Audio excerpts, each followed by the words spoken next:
Ian Garry might just be the most hated man in mixed martial arts today, but don't think for one second that his skills as a fighter are in question.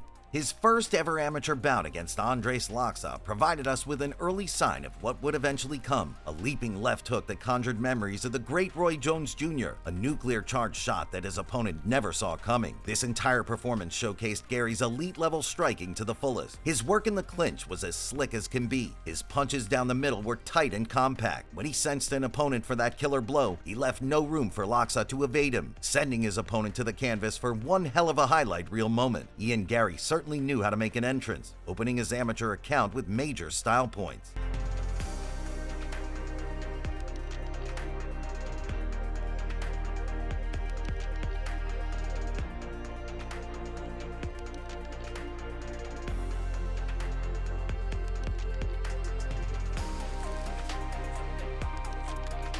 Ian Garry developed a dynamic striking game very early on in his career, using his long limbs with extreme accuracy and efficiency to catch his opponents unaware. And when he took on Matteo Seglia in the pro ranks under the Cage Warriors banner, it was a total mismatch. Garry's sharpness on the feet was instantly a problem for his opponent, and at 6'3", we were seeing this Irish prospect's distant management really coming to the fore. Garry has an innate ability to set traps for his opponents, and when he found the perfect opening to strike, he began the KO sequence with a swift question mark kick, sending Seglia staggering backwards toward the cage wall. From there, Garry's finishing instincts kicked in, and he proceeded to land a flying knee as Seglia fell to the canvas, sealing the deal for a hugely dominant TKO victory.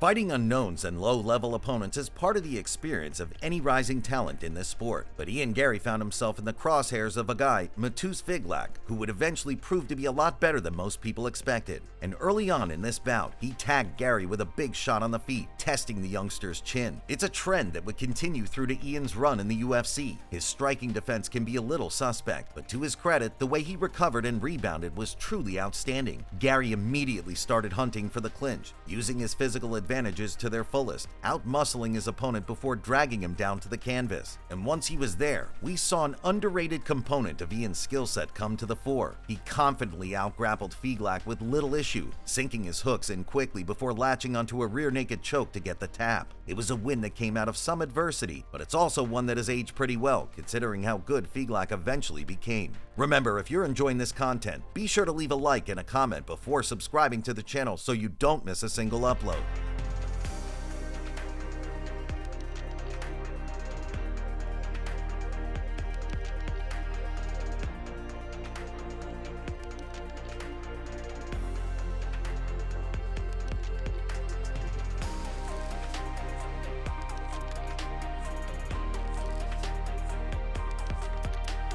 One of the first true striking tour de forces in the career of Ian Garry came when he took on George McManus under the Cage Warriors banner. The variety of this fight-ending exchange was highly impressive. The way Garry mixed his clean boxing technique with his kicks to the legs and body. When McManus's defensive systems became overloaded with sheer dynamism of his rival's movement, Garry would aim up high with a swift head kick. The first of the rapid kicks was enough to stun McManus, but the second caused the referee to step in and save him from a far worse fate. Garry was clearly prioritizing volume and accuracy over power here, but when the right moment came, his ability to find the perfect shot was highly impressive for a guy who was so young at the time.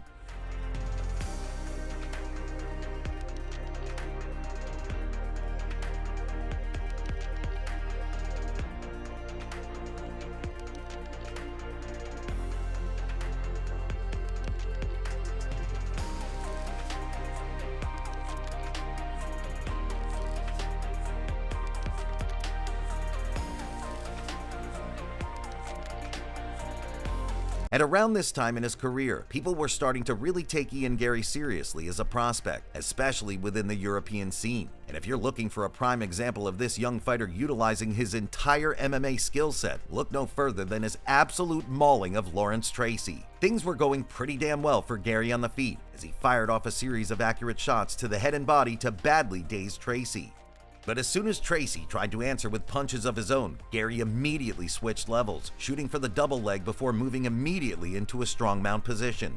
From there, it was only a matter of time before the future's huge elbow shots from above became too much for his opponent to handle. It was a clean win for Ian, and one that edged him ever closer to a spot on the UFC roster.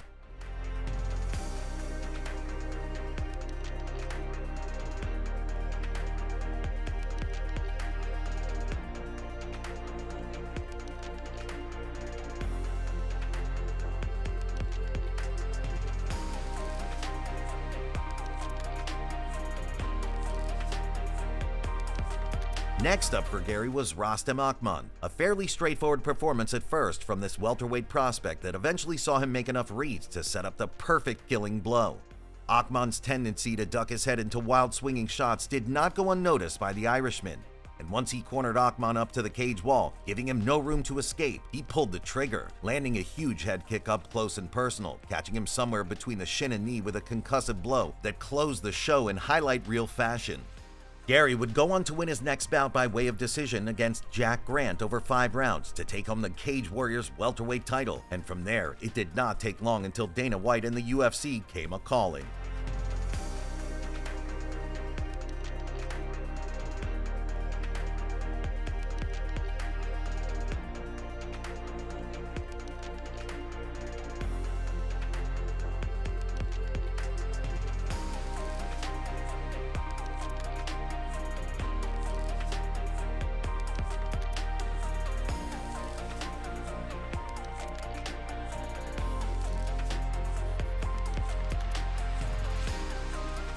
Ian Garry's UFC debut was not the smooth sail that some had expected, given his reputation. Facing off against Jordan Williams on a huge Madison Square Garden undercard, the occasion did seem to be getting to Garry at first. His striking defense did not appear to be dialed in at all, and his attempts to evade Williams' combos were failing every time. Garry has a tendency to lean backwards as a means of defending his chin, and Williams was catching him time and time again. But at the very end of round 1, Garry found his movement, and despite finding himself in trouble early on, he countered Williams with just a couple of seconds left on the clock, sitting him down for a TKO win that brought back memories of some of Conor McGregor's early knockouts. It wasn't the most impressive win you'll ever see, but the finish was truly excellent.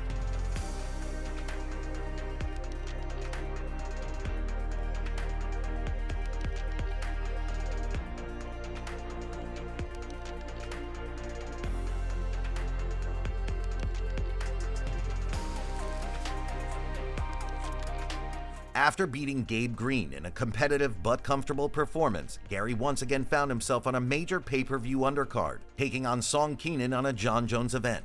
And early on, Ian's striking defense was once again called into question when he got dropped by a short hook thrown during a tight exchange. His ability to recover was solid, but this instantly caused all kinds of doubt to creep in among his fans.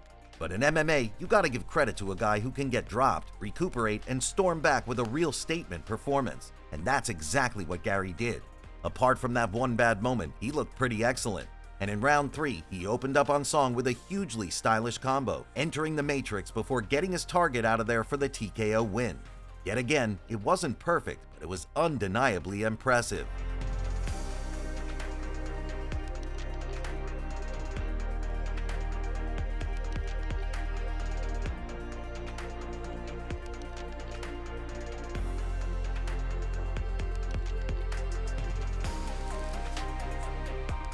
Once Garry had done enough to get himself a ranked opponent, he was tasked with taking on the hard-nosed veteran Daniel Rodriguez. The fans expected a long, drawn-out battle between these two strikers, expecting that D-Rod's endurance would be enough to drag this one into the later rounds. But all the way through fight week, Garry promised the world a head kick finish, claiming that if he got anything else, it was probably an accident. And believe it or not, Garry's prediction came true in extremely quick fashion. He must have noticed something in D-Rod's defenses that led him to believe that an opening was there, because once he found it, the head kick sent this granite-chinned warrior straight down to the mat. The follow-up shots sealed it once and for all, and from there, Ian Garry found himself ranked as the number 15 fighter in the world. He hasn't quite managed to score a finish since, but with him now 7-0 in the UFC, and with the number 6 ranking beside his name, who knows what the future will hold for this undeniably talented but totally divisive star. If you enjoyed today's video, Show your support by leaving a like and a comment before subscribing to the channel so you don't miss any content week to week.